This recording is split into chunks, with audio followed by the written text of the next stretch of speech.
nggak tahu kenapa saya dan pacar namanya Ima itu tertarik banget sama sampah mas. Oke. Somehow ya, nggak tahu karena mungkin banyak orang yang nggak tertarik.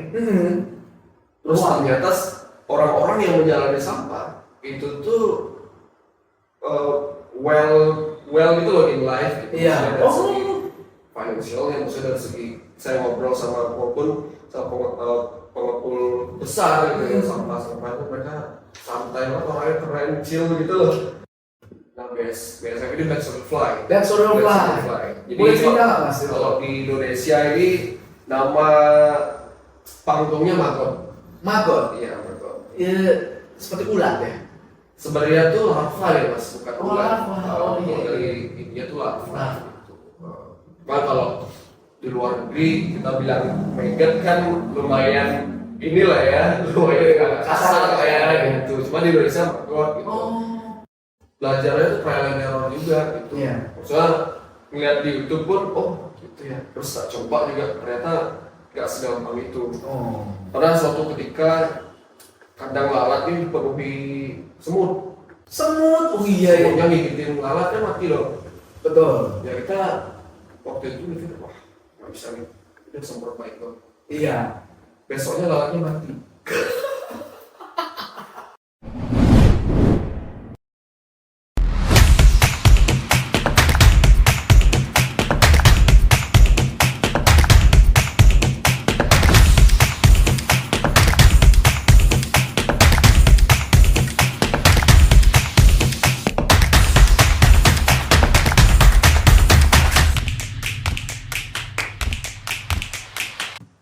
Halo semua teman-teman, rekan leaders, selamat datang di Romora Edward YouTube Channel di episode yang terbaru ini. Seperti yang kita tahu bahwa Romora Edward Channel akan menyampaikan insight-insight terbaru dari tren-tren industri dan ekonomi. Dan kita hari ini kedatangan tamu yang sangat spesial, yaitu Bro Soma. Apa kabar Bro? Kabar baik. Kabar baik, sehat ya? Sehat ya. Makasih loh ini dibolehkan podcast nih. Makasih, kami yang makasih banget. Ini pertama kali ya. Betul. Iya. Jadi aku tahu bahwa Bro Soma ini dulu jurusannya di UGM ya? Ya, saya di manajemen. Di manajemen ya? Di manajemen ya. Oke. Itu dari tahun berapa tuh mas? Baru sih. Dari tahun 2015. Terus lulus kemarin 2019. Masuk udah COVID. Oh iya ya. Iya. COVID kan Betul. Jadi ya banyak lah. Gitu ya. 4 tahun ini banyak cerita sih. Luar biasa. Betul.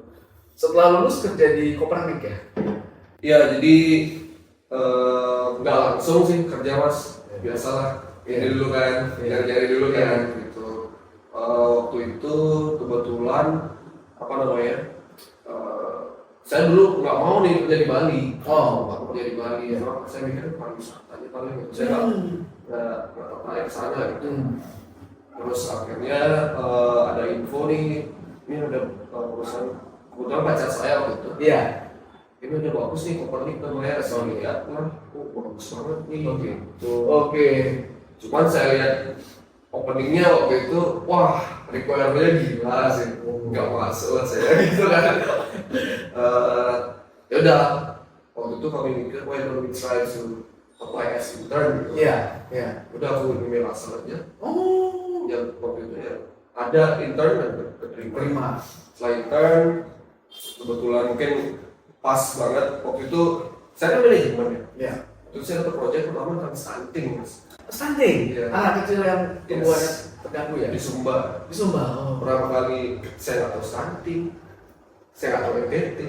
Pertama kali di sana, jadi benar-benar nol banget. Cuma mungkin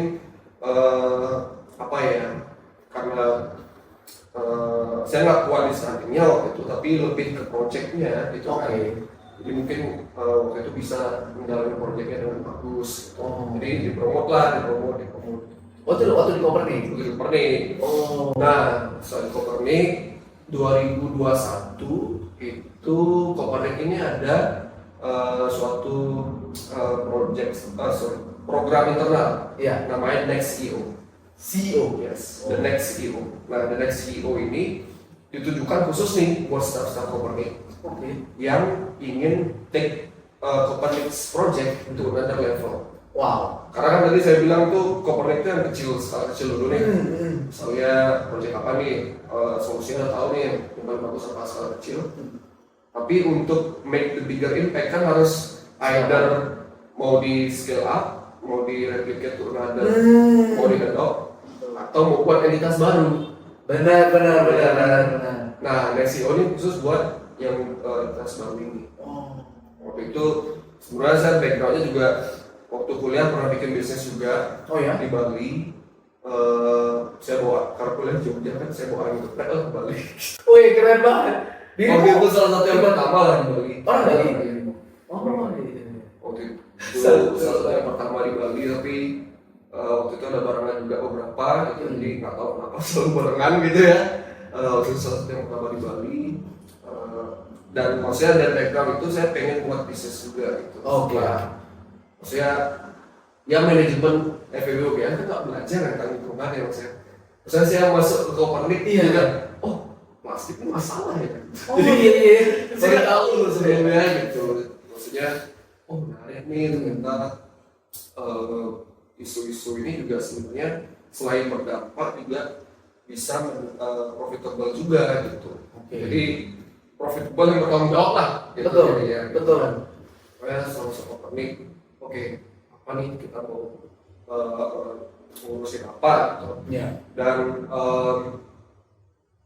Dan nggak tahu kenapa saya dan pacar namanya Ima itu tertarik banget sama sampah mas. Oke. Somehow ya, Yes. nggak tahu karena mungkin banyak orang yang nggak tertarik.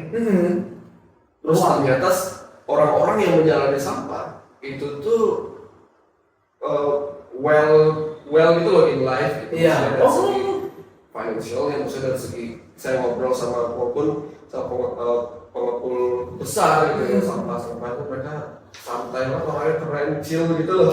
Dalam kerjanya ngumpetin sampah plastik gitu misalnya. Ini ide keren banget. Jadi ide turning something useless to something useful itu tuh kayak keren banget. Cuman waktu itu kami mikir kayak oke, jadi sampah plastik ini udah ada nih yang megang ini kan. Iya. Sampah plastik udah banyak banget gitu, inisiatifnya juga udah banyak ya. Terus kami coba lihat data, ternyata sampah makanan lah yang terbesar di Indonesia mas. Sampah rumah tangga? Rumah tangga terbesar. Jadi kalau di data itu di KLHK ada 2 tipe, komposisi as national level sama source. Nah kalau komposisinya sama makanan 40%. Lebih banyak dibandingkan yang lainnya. Oke. Terus kalau yang source itu yang household. Oh gitu ya? Rumah tangga. Iya. Ya itu kami mikir kayak, loh kok sampah makanan nih nggak terlalu banyak ya yang carinya ya gitu. Mungkin karena orang tuh mikir ya sampah ntar sampah makanan terdekompos Sendiri. natural. Iya. Dan ternyata iya benar-benar cuman berdampak negatif gitu untuk lingkungan. Ngeluarin gas rumah kaca, emisi karbon, baunya juga dong. Iya betul. Kalau nanti mas ke airport tuh ntar lewat TPS semua. Pasti lah udah bau dah. Apalagi hujan-hujan. Iya. Pasti ntar ngerasain kan. Kalau ngerasain ntar chat. Yang pasti boleh gitu. Nah itu most likely pasti datangnya dari sampah Makanan. makanan. Maksudnya ya sampah plastik kalau kering kan nggak mungkin bau lah ya. Iya. Sampah makanan tuh apalagi kalau daging kayak gitu gimana semua bau itu gila. Nah jadi banyak banget sebenarnya masalah yang berhubungan sama makanan ini. Udah kami coba cari. Iya. Kita solusi yang ada ini kan composting biasa. Ya. Cuma composting biasa tuh banyak juga tantangannya. Oke. Misalnya kayak di rumah saya saya mikir kalau kompos di rumahnya ada 5 orang, ibu masak tuh lumayan banyak ya tadi. Sedangkan untuk dan sampah menjadi pupuk di hasil composting biasa, Betul. itu kan butuh waktu. Berapa lama mas? Ada yang sebulan, 2 bulan, 3 bulan. Oh, iya. Padahal sampah tiap hari masuk tas gitu kan. Numpuk dong. Numpuk gitu. Jadi butuh lahan dong. Untuk pengolahan rumah tangga doang. Kalau rumah yang punya lahan, kalau enggak, Iya. ya kan enggak. Aduh, ribet nih nggak ada kan gitu. Lu lagi maunya gitu lah. Mulai saya dengan BSF 2020. Apa tuh? BSF. Nah, BSF ini Best on the Fly. That's sort of fly. Jadi Boleh cerita nggak Mas? kalau di Indonesia ini nama panggungnya Magot. Magot. Iya, Magot. Ya, seperti ulat ya. Sebenarnya tuh larva ya Mas, bukan Oh, ulat. larva. Kalau Oh, iya. dari India tuh larva. Larva. Gitu. Kan kalau di luar negeri kita bilang maggot kan lumayan inilah ya, lumayan kasar kayak gitu. Cuma di Indonesia Magot gitu. Di luar tuh banyak yang bilang larva, grubs, gitu. Enggak, jarang ada yang bilang maggots. Nah, mulai itu kami lihat di YouTube lah ya. Iya. YouTube lah the first ini lah ya. Keren Kita banget. browsing di YouTube ya Iya. gitu. Udah banyak di Indonesia nih gitu. Banyak banget di Indonesia. Apalagi waktu pandemi itu kan orang apalagi di Bali ya. Iya. Di pariwisata, Lesu ya. lesu orang lay off, Iya. kerjaan dong. Betul. Jadi in banget tuh Magot. Oh. Oke itu in banget. Like ya banyak banget lah yang pengen yang ngurusin Magot gitu. Iya. Udah kami coba waktu itu tertarik banget sama ininya. Produknya itu apa Mas? Dari Magot tuh dia jadi Mas membuat tempatnya, wadahnya, terus magotnya tumbuh, terus magotnya dijual untuk apa gitu, boleh cerita nggak? Ya sebenarnya tuh kami untuk di Bagi Farm sendiri Iya. itu kami ngurusin satu siklusnya. Satu siklus Ya, benar ya? satu siklus. Jadi kalau siklus ini ya metamorfosis. Metamorfosis. Ini saya jadi belajar serangga gitu jadi. Luar biasa ya tuh. Bukan biologi gitu kan atau apa atau insektologi gitu. Jadi dari apa namanya serangga itu. Iya. Serangganya itu adalah silalat. Sudah. Next on the fly itu BSF. BSF ini kan ada beta dan betina. Betul. Mereka kawin dong. Iya. Kawin. Nanti yang betina akan bertelur. Oke. Telurnya ini kita panen. Iya dipanen. Telurnya kita panen, kita tetaskan. Oke. Tetaskan itu jadi baby larva, kita bilangnya baby. Terus kecil-kecil banget, mikroskopik lah. Wow. Mikroskopik level. Nah, mereka masih makan sampah yang halus-halus, baby larva ini. Kayak apa itu Mas? Kami biasanya itu pakai ampas tahu. Ampas tahu. Ampas tahu yang difermentasi. Iya. Selama 7 hari lah. Jadi mereka menetas tuh setelah hari kedua. Jadi selama 5 hari kami pakaikan sering makannya ampas tahu. Ampas tahu. Setelah 7 hari itu baru kita tebar ke tempat yang lebih gede. Oh. Itu baru di sana mereka makan sama makanan. Oh. Jadi almost everything lah sama makanannya. Iya. Sampah yang udah, misalnya kalau makanan kan sampah preparation kitchen. Ya kan kayak batang apa yang dipotong, terus kulit luarnya, Iya. itu kan, terus leftovers, misalnya yang pas piring ada, terus misalnya yang udah buah tuh, misalnya yang udah merah dikit, Iya. dibuang lah. Oh, padahal masih bisa dimakan. Masih bisa dimakan. Iya. Terus kadang ada rotten bread juga ada, kami ngambil rotinya. Wow. Jadi banyak banget yang bisa dimakan gitu. Nah setelah di sana proses memakan sama makanan itu selama seminggu sampai 10 hari. Iya. Tergantung ininya nanti, tergantung sampahnya. Setelah itu beberapa persen kami keep untuk jadi indukan lagi biar siklusnya muter. Oh jadi magotnya ini 10 hari udah gede-gede gitu ya Mas ya? Gede. Terus dia bisa dikawinkan lagi gitu? Ya jadi kan bentuknya larva di datuk ini kan. Iya. Terus ntar dari larva ini jadi pupa. Oke. Pupanya calon indukan. Pupanya kayak pompong gitu lah. Oh iya. Jadi pompongnya setelah seminggu 2 mingguan jadi lalat lagi. Oh oke, wow. Jadi ya siklusnya gitu. Siklusnya gitu. Ya saya juga dulu belajarnya itu trial and error juga gitu. Iya. Maksudnya ngeliat di YouTube pun, oh gitu ya. Terus tak coba juga ternyata nggak segampang itu. Oh. Pada suatu ketika kandang lalat ini dipenuhi semut. Semut, oh iya ya. Semutnya ngigitin lalat kan mati loh. Betul. Ya kita waktu itu mikir, wah nggak bisa nih, kita semprot baik loh. Iya. Besoknya lalatnya mati. Iya. Aku lupa kalau lalanya serangga mas. Iya. Pikir wah ada semut ya sekarang. Wah ada semut. Ya nggak bisa mati. Oke. Jadi pengalaman seperti itu. Iya. Misalnya lalatnya, malamnya naik atau jatuh. Oh gimana ya caranya? Oke kita coba solusi seperti ini, coba solusi seperti itu. Ya pengalaman kayak gitu. Iya. Yang ini banget. Cuman memang kami masih tradisional banget. Di Indonesia memang masih, kalau saya lihat masih tradisional lah ini. Iya. Farmingnya tradisional. Nggak heavy machinery itu enggak. Oh. Kalau di luar itu baru mereka udah AI. Oh wow. Udah pakai AI lah, Iya. automated mesin lah. Kayak rumah kaca yang ada kapan Iya. diraam, kapan itu. Betul, udah otomatis masih banget orangnya dikit. Kita kan untuk tenaga manpower yang lumayan gitu kan. Berapa yang bantu mas? Kalau kita sekarang skalanya masih kecil, 2 orang. Dua orang ya? Oh, masih sangat.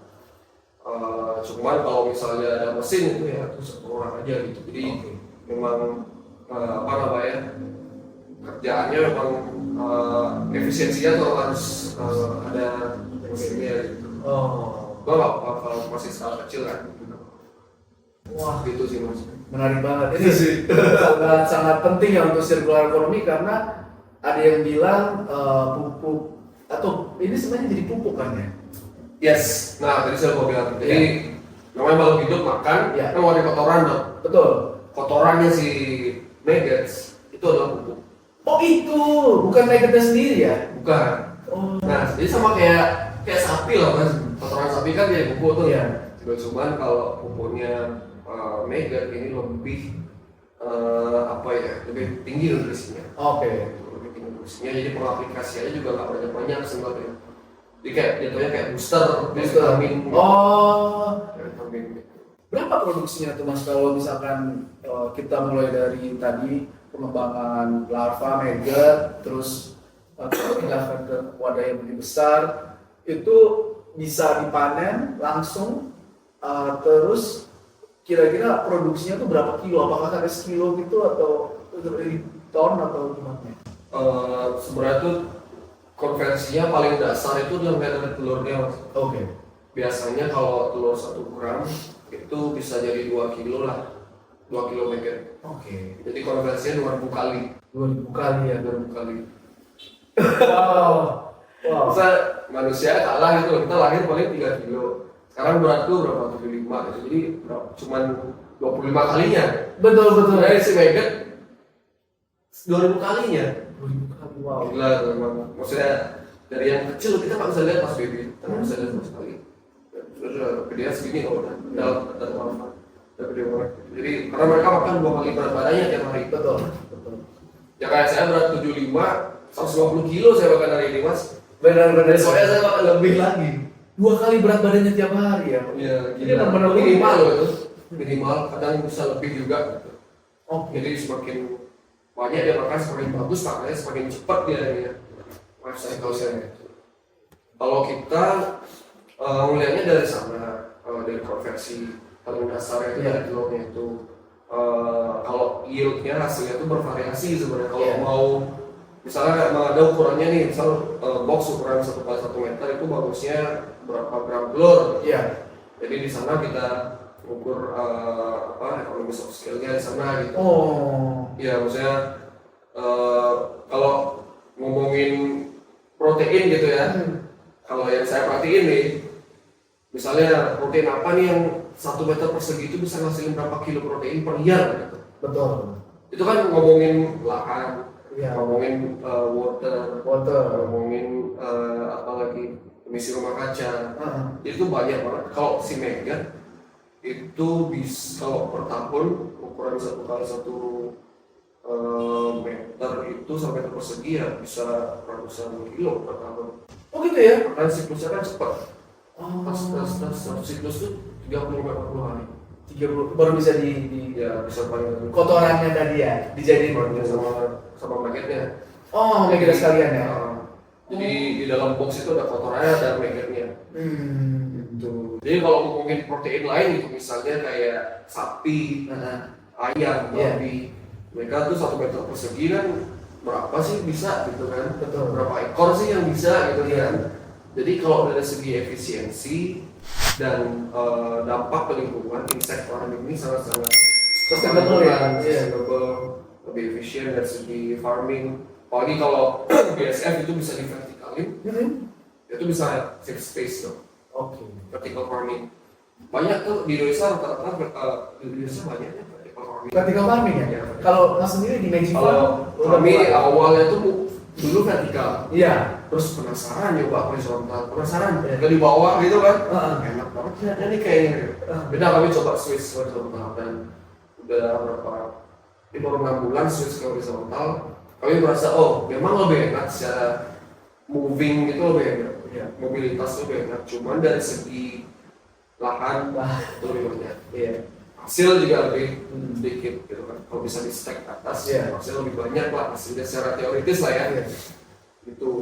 Oke. Jadi maksudnya kalau mau farming maggots Iya. untuk mengolah sampah skala kecil Iya. itu bisa banget sebenarnya. Oke. Tapi untuk make it the visible and profitable businesses itu harus Kaji lagi ya. dihitung lah. Maksudnya oke, 1 meter persegi meter itu aku bisa hasil berapa nih? Iya. Gitu. Lahanku berapa terus pakai ini, berapa terus pakai itu. Iya. Ini Banyak jadi hitungannya. sana ya gitu. Mungkin akhirnya manajemenku kepakainya di bagian sana gitu. Iya. Di bagian ininya yang mikirin ini ya kan, dari profit and cost-nya gitu, cost-nya. Itu sih Mas. Menarik banget. Karena di Bali tuh misalnya di kampung gitu ya, di desa sama makanan tuh kadang dikasih ke ternaknya. Kalau punya ternak nih, Oh. babi, ayam, Iya. gitu, bebek, apalah gitu. Jadi kalau di kampung untuk masalah sama makanan itu nggak terlalu masalah sebenarnya. Betul. Kalau di kota nih baru. Oh iya, harus dipindah ya. Ternak babi kan nggak mungkin kan, masih bau gitu, ayam juga gitu kan. Kami juga pengen biar insect serangga ini Iya. tuh lebih ini ya, lebih familiar gitu. Makanya ketika kami melakukan presentasi gitu, Iya. kadang ada presentasi diundang, ada presentasi, kami selalu masuk dari sampahnya dulu. Dari Karena- sampahnya karena dulu. lebih relate kan sampah. Orang lebih relate cuma serangga gitu kan. Barulah kami masuk ke serangga. Oke. Cuman kalau ngomongin dari segi bisnisnya, memang serangkanya nih yang mendatangkan bisnis. Betul. Untuk ngasih trial itu kan gratis dong, freebies. Terus misalnya dia per hari 10 kilo kita terus 10 kilo. Oh iya ya. Jadi, tapi kalau misalnya berhasil, Iya. mereka kan beli sepanjang mereka beternak. Wah, ini menarik banget. Ini kayak startup beneran ya, Mas ya. Kalau di sampah, justru kami mikirnya kalau misalnya ini berbayar yang mahal, Iya. orang nggak mau.